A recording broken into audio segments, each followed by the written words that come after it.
आज की इस वीडियो में हम गाचिया कुत्ता के 2 एपिसोड्स को एक साथ डिस्कस करेंगे, क्योंकि पिछली बार हम एपिसोड 8 को कवर नहीं कर पाए संडे। तो आज की इस वीडियो में हम एपिसोड 8 एंड एपिसोड 9 कवर करेंगे। तो बिना किसी देरी के शुरू करते हैं। तो एपिसोड 8 की शुरुआत होती है और रूडो यहाँ पर बेंच पर बैठा हुआ था और खुद को ही कोस रहा था, क्योंकि उसकी वजह से जेबर ने ग्रिस पर हमला कर दिया और इवन उसने ग्रिस का पेंडेंट भी तोड़ दिया। अब यहाँ पर एक फनी बात यह है कि वो सोच रहा था ग्रिस एक्चुअल में मर चुका है, इसलिए वो कुछ ज्यादा ही डिप्रेशन में जा रहा था। यहाँ पर एंजिन कहते हैं जो भी हो उसके लिए तुम जिम्मेदार नहीं हो, ग्रिस ने तुम्हें प्रोटेक्ट करना खुद चूज किया था और वही उसका काम है। अब ऐसा रोते रहने से कुछ नहीं होगा, अब चलो अंदर और हमें उसे रेस्पेक्ट भी देना है। इसी बात पे रूडो की फट के 4 हो जाती है और वो ग्रिस को जिंदा देखकर काफी ज्यादा चौंक जाता है। यहाँ पर इवन बाकी रेडर्स उसका मजाक भी बनाते हैं, क्योंकि बंदे ने लिटरली सोच रहा था कि ग्रिस मर चुका है, लेकिन एक्चुअल में उसका सोचना लॉजिकल भी था, क्योंकि जेबर ने ग्रिस के आड़ पर अपने क्लॉज घुसा दिए थे। लेकिन इसका एक्सप्लेनेशन ग्रिस हमें खुद देता है। दरअसल क्लीनर्स की एक स्पेशल मेडिकल टीम है जो कि इवन ऐसे खतरनाक वाउंड्स को हील कर सकती है। अब वो कैसे? दरअसल उनकी टीम में एक स्पेशल मेंबर है जिसका नाम है एशा, और ये एक लॉटी गिवर है जिसके पास अच्छी खासी हीलिंग पावर्स है। यहाँ पर एंजिन मेंशन करता है कि रूडो के आने के बाद से सब कुछ चेंज हो चुका है और रेडर्स ने भी हम पे काफी स्ट्रेटेजिकली हमला किया, तो हो सकता है हमें आगे जाके ट्रैश बीस्ट्स कम और रेडर्स का ज्यादा मुकाबला करना पड़े। यहीं पर फाइनली आता है क्लीनर्स के हेडक्वार्टर्स का बॉस, जिसे देख के रूडो पूरी तरह से चौंक जाता है, क्योंकि उसके लिए ये काफी ज्यादा अनएक्सपेक्टेड था। अब इस बॉस का नाम था आर्खा। आर्खा रूडो से कहता है उन रेडर्स ने बॉर्डर नाम का कुछ मेंशन किया था और शायद मुझे पता है वो किसके बारे में बात कर रहे हैं। यहाँ आर्खा रूडो से कहता है हेडक्वार्टर में आने के बाद मैंने तुम्हारी रिपोर्ट देखी, तुम पहले तो बस इस जगह से निकलने का रास्ता ढूंढने यहाँ आए थे, लेकिन तुमने हमारे 2 मिशंस में काफी ज्यादा हेल्प की और इवन खुद की जान दांव पे लगाकर तुमने हमारे लोगों को बचाया, इसलिए मैं तुम्हें हेडक्वार्टर्स में एक्सेप्ट करता हूँ एज अ क्लीनर। इसके बाद रूडो को खुद का यूनिफॉर्म भी मिलता है। यहाँ पर आर्खा रूडो से कहता है जितना उसे नो मैंस लैंड के बारे में पता है, बॉर्डर को क्रॉस करने के बाद नो मैंस लैंड आता है। उसे इसीलिए नो मैंस लैंड कहा जाता है क्योंकि उसके अंदर जो भी जाता है वो मारा जाता है, और रूडो का बच निकलना ही एक अपने आप में एक मिरेकल है। यहाँ आर्खा एक लड़की की कहानी सुनाता है जो नो मैंस लैंड में ही रहती है। एक बार एक ट्रैवलर गलती से नो मैंस लैंड में चला गया था और उस लड़की ने उसकी मदद की थी वहाँ से निकलने में। यहाँ उस ट्रैवलर ने उस लड़की से पूछा था कि तुम इस भद्दे से जगह में क्यों रहती हो, जिसमें वो लड़की कहती है कि मुझे देखना है ऊपर से कितने लोग गिरते हैं और मुझे वो देखने में मजा आता है। और इंटरेस्टिंग बात यह है कि उनमें से कुछ लोग जिंदा बचकर वापस भी चले जाते हैं। तो यहाँ आर्खा रूडो से कहता है ये स्टोरी तुम्हारे लिए काफी ज्यादा रिलेटेबल होगी और शायद उस नो मैंस लैंड में वापस जाने के बाद तुम्हें तुम्हारे सवालों का जवाब मिल जाए। और इसी बात पे रूडो फाइनली तैयार हो जाता है उस नो मैंस लैंड में जाने के लिए। अब यहाँ पर रूडो को फॉलो रोक रहा था कि इतनी जल्दबाजी भी ना करे, क्योंकि नो मैंस लैंड एक बहुत खतरनाक जगह है। इवन एंजिन यहाँ पर रूडो को मना करता है अकेले जाने के लिए। वो कहते हैं रूडो ने बस अपने पावर को ऑन या ऑफ करना सीखा है, पर रूडो खुद अपने पावर्स को ढंग से नहीं समझ पा रहा, इसीलिए अगर रूडो जाएगा तो एंजिन उसके साथ जाएगा। इवन नो मैंस लैंड के बारे में किसी को ढंग से नहीं पता, तो वहाँ पर बिना किसी नॉलेज के साथ जाना एक सुसाइड ही माना जाता है। इसलिए एंजिन रूडो को कहता है क्लीनर्स का काम सिर्फ ट्रैश बीट्स को हराना नहीं है, बल्कि इंफॉर्मेशन कलर करना भी है। तो इसलिए रूडो और एंजिन को थोड़े और ट्रैश मिशंस करने पड़ेंगे ताकि रूडो को थोड़ी बहुत समझ आए उन बीस्ट के बारे में। ऊपर से रेडर्स भी बढ़ जा रहे हैं, तो अभी नो मैंस लैंड जाने से पहले इनके पास काफी ज्यादा काम है। यहाँ पर रूडो एंजिन से पूछता है कि रेडर्स कैसे गिवर्स बन सकते हैं, मतलब वो तो बुरे लोग हैं ना। जिसमें एंजिन रूडो को समझाता है अगर एक बंदा किस चीज का काफी अच्छे से ख्याल रखता है, इसका मतलब ये नहीं कि वो एक अच्छा बंदा है। गिवर्स के पावर तभी आते हैं जब तुम किसी चीज का ख्याल रखते हो अच्छे से। उसके बाद उस पावर्स का तुम्हें कैसे यूज करना है वो तुम्हारे नियत पे डिपेंड करता है। कुछ लोग जो हमें बहुत ज्यादा बुरे लगते होंगे वो हो सकते दिल के काफी ज्यादा अच्छे हो और अपनी चीजों का बहुत अच्छे से ख्याल रखते हो। वहीं कुछ लोग फरिश्ते लगते हैं लेकिन अंदर से एकदम बुरे होते हैं। जिसपे रूडो भी रियलाइज करता है कि जिन अमीर लोगों से वो नफरत करता था वो सारे बुरे नहीं, जस्ट बिकॉज उन्होंने अपनी चीजों की कदर करना छोड़ दी। इसके बाद रूडो अपने रूम में लेट रहा था, जहाँ से बिल्कुल भी रेस्ट नहीं मिल रहा, ना ही उसको नींद आ रही है, क्योंकि उसे उस नो मैंस लैंड में जाना था। यहीं पर रियो आती है और रूडो को पूरा हेडक्वार्टर दिखाने लेके चली जाती है, जहाँ रूडो इतने सारे रूम्स देखता है, जिम देखता है, डाइनिंग रूम देखता है, और इतना सब देख के रूडो को मजा भी आ रहा था, क्योंकि ऊपर की दुनिया में वो गरीब घराने से था तो उसने इतनी सारी चीजें नहीं देखी थी, और ऊपर से उसका पूरा दिन बस रेक्टो के साथ घूमने में और ट्रैश राइड्स में जाता था। इसके बाद रियो रूडो से पूछती है वहाँ पर तुम क्या खाया करते थे, जिसपे रूडो कहते हैं हम नॉर्मली वही ब्रेड और सूप ही पिया करते थे। यहाँ पर रियो पूछती है मिठाई नहीं खाते थे, जिसपे रूडो रूडो कहते हैं नहीं, वो बस अमीरों का खाना है। और रियो यहाँ पर बताती है कि उनके पास काफी सारी मिठाइयाँ हैं। तो बस और क्या था, रूडो के कान खड़े हो जाते हैं और वो रियो के साथ चला जाता है, जहाँ वो अपने सामने इतनी सारी मिठाइयाँ देख के पूरा का पूरा पागल हो जाता है। दरअसल क्लीनर्स के हेडक्वार्टर्स ने काफी अच्छे खासे खाने पकाने वालों को भी हायर किया था। यहाँ पर पोल्यूशन की वजह से ज्यादा वेजिटेशन तो नहीं होती, पर मिठाइयाँ बनाई जा सकती हैं। यहाँ पर रूडो एक बाइट लेता है मिठाई का और अब उसका मानसिक संतुलन हिल जाता है और वो पूरा टूट पड़ता है उन मिठाइयों पर, क्योंकि उसने जिंदगी में पहली बार एक से ज्यादा मिठाई एक बार में खाई होगी। यहाँ पर रूडो के सामने एक बच्चा आता है और वो उन मिठाइयों को कुछ ज्यादा ही घूर रहा है। यहाँ रूडो ना चाहते हुए भी उसको एक लॉलीपॉप शेयर करता है, लेकिन बच्चा बड़े एटीट्यूड में वो लॉलीपॉप लेता भी है और रूडो से और मांगता है, लेकिन उसका बाप आगे उसे संभाल लेता है। अब यहाँ जांका हॉलवे में चल रहा था, जहाँ उसे देखता है एक बहुत ही मोटी चीज दीवार से बाहर निकलने की कोशिश कर रही है और वो दीवार तोड़ के बाहर निकल भी जाती है। जहाँ जांका सोचता है ये एक ट्रैश बीस्ट है और सबको बुलाने के लिए जाने ही वाला था, तभी हमें पता चलता है ये रूडो है जिसने कुछ ज्यादा ही मिठाइयाँ ठूस ली थी। अब ये बस एक कार्टून रेफरेंस है, ऐसा सच में नहीं हुआ है। तो इसके बाद हम देखते हैं रूडो की ट्रेनिंग। उसे एक नाइफ दिया जाता है और उसका काम था कि उसे वेपन में कन्वर्ट करना, लेकिन रूडो ऐसा नहीं कर पाता। जहाँ रूडो को खुद समझ में आ रहा था कि वो पहले तो सारी चीजों को वेपन बना सकता था। जांका यहाँ पर थोड़ा बहुत सोचता है और पता लगाता है कि रूडो सिर्फ टूटी हुई चीजों को वेपन्स बना सकता है, जो कि लोग कचरे में फेंक देते हैं, लेकिन रूडो उनकी वैल्यू समझता है। तो इसीलिए रूडो के सामने बहुत सारे टूटे बिखरे सामान रखे जाते हैं और अब रूडो की पावर काम कर रही थे। वो एक टूटे स्केल को वेपन बना देता है, वो इवन एक केटल को वेपन बना देता है और इवन एक डॉल को भी बना देता है। लेकिन अब उसकी लिमिट पार हो चुकी थी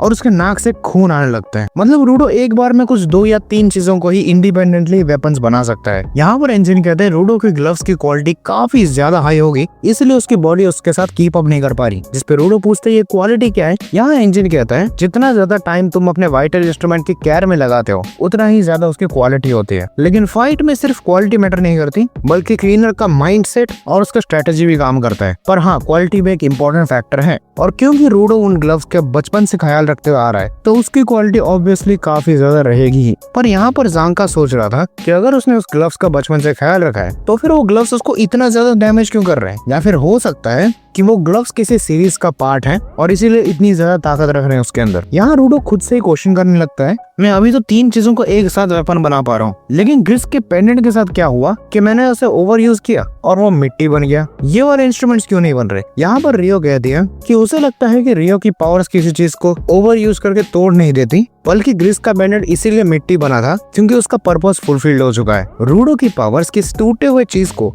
एक आखिरी मौका दोबारा देती है कि वो अपने कंप्लीट पोटेंशियल को इस्तेमाल करके अपने पर्पस को फुलफिल करे। ग्रिस का पेंडेंट टूट गया था, रूडो ने उसे पावर दी और उस पेंडेंट का एकमात्र काम था रूडो की रक्षा करना, और उसने वो किया। और जब उसका काम खत्म हुआ तो वो ऑब्जेक्ट एक तरह से रिलीज हो गया, मतलब उसका काम यहाँ पे खत्म। इसके बाद रूडो को फाइनली अंदर से थोड़ी बहुत मोटिवेशन आती है, फिर थोड़ी बहुत दिलासा आता है। लेकिन रूडो को अभी भी ये सीरीज वाला कॉन्सेप्ट समझ नहीं आ रहा था। मतलब रूडो के ग्लव्स जैसे और भी इंस्ट्रूमेंट्स मौजूद हैं, पर रूडो को समझ नहीं आ रहा ऐसा क्यों है। इतने यूनिक और पावरफुल इंस्ट्रूमेंट्स, उनका मकसद क्या हो सकता है। यहीं पर रियो रूडो से पूछती है कि उसके ग्लव्स का उसने नाम क्या रखा है, लेकिन रूडो ने बिल्कुल भी उस ग्लव्स का नाम नहीं सोचा था। तो इंजन समझाता है रूडो को हर कोई बंदा अपने स्पेशल इंस्ट्रूमेंट का नाम कुछ ना कुछ तो रखता है, जैसे रियो का द रिपर है, जांका का वही एस्टाफ है। तो यहाँ इंजन रूडो को कहता है जल्द से जल्द कोई नाम ढूंढ। इसके बाद सीन शिफ्ट होता है और हम देखते हैं जेबर और उसकी वो दोस्त अपने बॉस से मिलने जाते हैं, जहां वो बॉस अपने आप में ही कुछ गुनगुना रहा था। उसी में वो बॉस एक चीज बोलता है, द वॉचमैन सीरीज,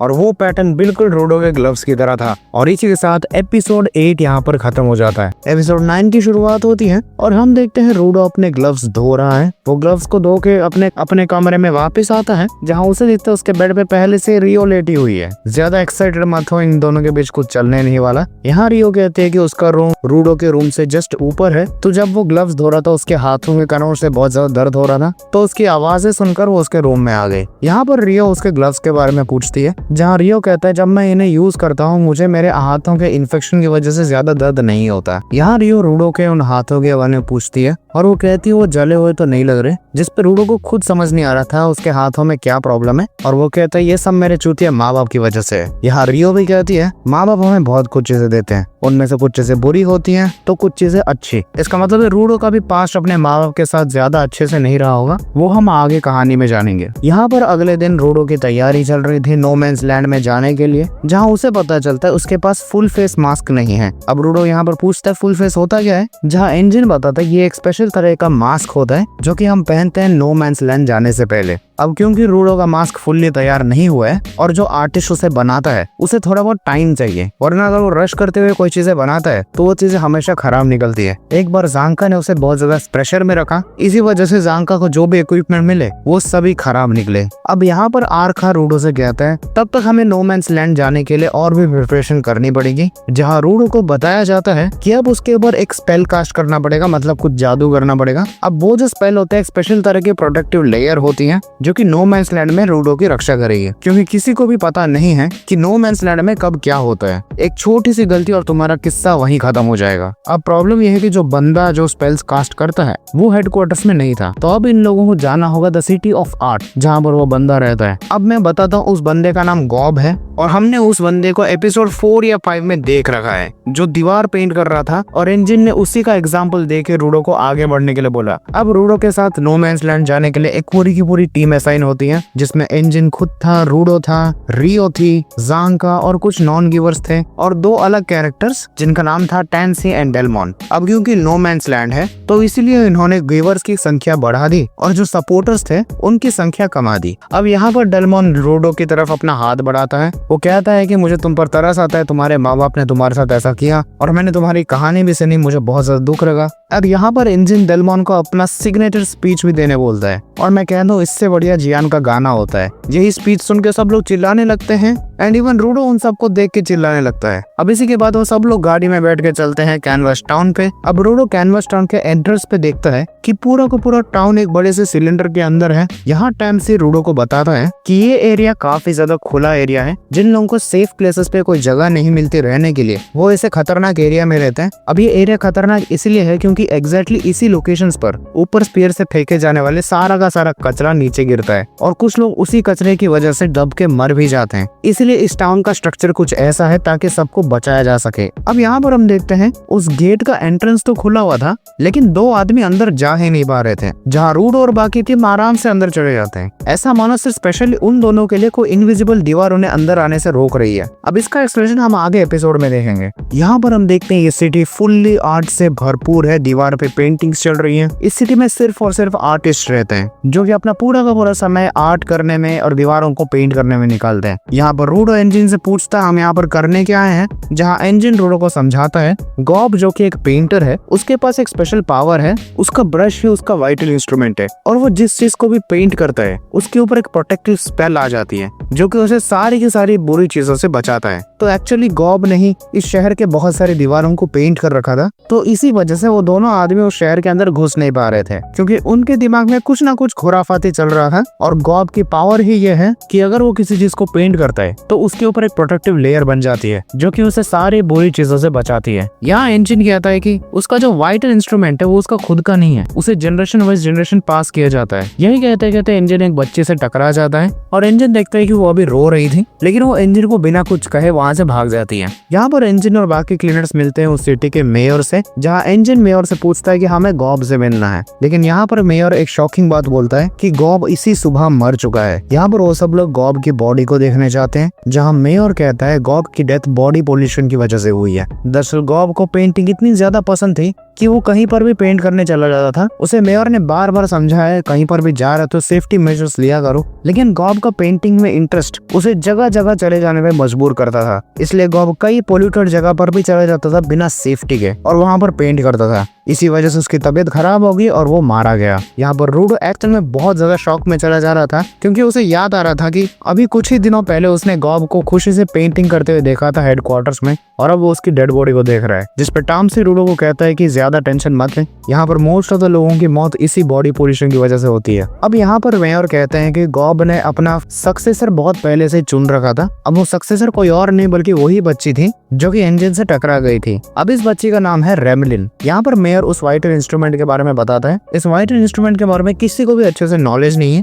लेकिन जो भी इस वाइटल इंस्ट्रूमेंट को पकड़ता है या फिर उसे इनहेरिट करता है वो ऑटोमेटिकली गिवर बन जाता है। अब मेयर थोड़ा दुखी था क्योंकि जो भी ये पेन पकड़ेगा वो एक नया स्पेल गिवर है और स्पेल गिवर की रेस्पॉन्सिबिलिटीज काफी ज्यादा होती हैं एंड वो उतने ही ज्यादा खतरे में भी होते हैं। अब रेमलिन इतनी ज्यादा छोटी थी और उसके सर पर इतनी बड़ी रेस्पॉन्सिबिलिटी। यहाँ पर फोलो को ये बात बिल्कुल भी हजम नहीं हो रही थी कि इतना ज्यादा केयर करने के बाद ही कोई बंदा गिवर बन सकता था, लेकिन कुछ केसेस ऐसे होते हैं कुछ लोग आराम से गिवर्स बन जाते हैं। यहाँ वो ऑफ कोर्स रूडो को रेफर करते हुए बता रहा था क्योंकि रूडो के ग्लव्स सीरीज वाले ग्लव्स थे और उसे बिल्कुल भी पता भी नहीं है ये गिवर की शक्ति के बारे में। यहाँ टांगसी कहता है गिवर के टैलेंट के बारे में छोड़ो, एक वाइटल इंस्ट्रूमेंट को एक पर्सन से दूसरे पर्सन को देना ही बहुत बड़ी बात है। यहाँ मेयर भी अपने आंसू को कंट्रोल नहीं कर पाता, वो गॉब को काफी ज्यादा याद करता है क्योंकि वो पूरे सिटी में ड्राइंग करता है फिरता था। अब मेयर खुद में तो कोई आर्टिस्ट नहीं है, लेकिन वो मेयर बना इस सिटी का क्योंकि वो इस आर्ट को प्रिजर्व करके रखना चाहता था। इवन इंजन भी गॉब को याद करता है कि वो कभी भी हेडक्वार्टर आ जाता था और वो ड्रॉ करके निकल जाता था। काफी ज्यादा जॉयफुल बंदा था गॉब और अब वो उसे कभी नहीं देखेगा। यहाँ पर इंजन रेमलिन को थोड़ा बहुत समझाने की कोशिश करता है, लेकिन सडनली रेमलिन उठती है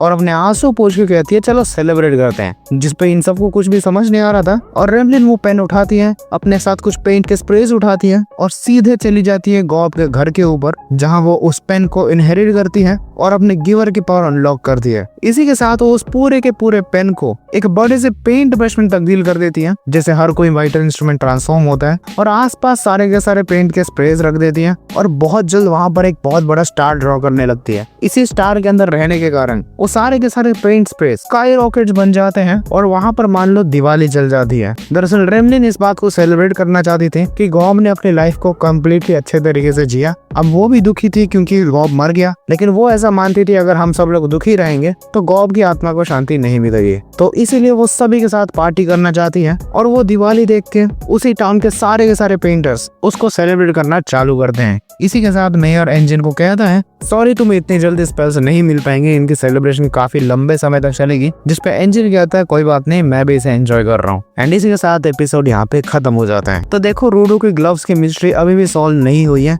वो किस सीरीज का पार्ट है उस सीरीज के बारे में हमें और भी अच्छे से जानना है, और ये जेबर का बॉस रूडो के पीछे क्यों पड़ा है वो भी हमें नहीं पता, और हमें देखना है रेमलिन का स्पेल आखिर काम कैसे करता है। तो ये सब जानेंगे हम अगले एपिसोड में। तो बस आज के लिए इतना ही, मैं मिलता हूं तुमको किसी और वीडियो में, तब तक के लिए गुड बाय।